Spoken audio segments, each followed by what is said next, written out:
Hello guys, for today's video guys, magpapatanim tayo ng alugbati at saka saluyot. Ito yung unang ginagawa ay magbungkal ng lupa. Dating uprahan to guys, ngayon ay tataniman ko ng alugbati at saka saluyot yan. At sila naman ni Chipanoy at saka ni Jason ay nagtatanim na ng saluyot. Bali dyan yung unang planting ay saluyot yung tatanim. Tapos si Pael yan na naman, nag-iisip naman kung anong gagawin niya, magtatrabaho ba siya o hindi. Kita mo, nagpababaywang pa si Pael. Habang nagtatanim si Chipanoy ng saluyot, si Toamer naman at nagkakwento nila. Yan na, malawak na yung nataniman nila ng saluyot. Masarap talaga magtanim na saluyot habang nagkikwentuhan. Habang si Migjiso nagtatanim, si Chipanoy na naman ang nagpa-plating habang nagkikwentuhan sila sa taniman ng saluyot at saka alugbati. Pagkalipas ng isang araw ay nagtatanim na naman ulit sila ng saluyot at saka alugbati. Habang ang iba naman ay nagbubungkal pa rin ng lupa. Bawat singil nila ng plating kasama ang tanim ay 2,000. Binilang namin ni Chipanoy yung plating ay 2,000 times 2,000 ay equals ay 24,000 rin ang babayaran ko sa kanila.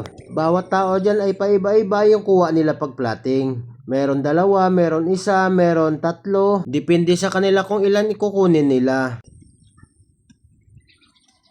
Yan yung dati nating ukrahan. Ay ngayon ay saluyot at saka alugbati na. Sa buhay magsasaka, hindi palagi paldo. Katulad ngayon ay mura yung alugbati. Minsan ay hindi pa mabibili sa Libertad Market. Bawi na lang kapag magmahal ulit yung gulay. Sa ngayon, tsaga-tsaga muna kahit mura yung gulay. Ang mahalaga ay may na-harvest. May pagkukunan na pagtustos sa araw-araw na bilihin at saka padala sa pamilya. Kaway-kaway muna, El. Kaway-kaway muna. At shout out kay Rafael. Tapos guys, amo nang pinagawa po sa taga-plaka Araw. Amo ginisa.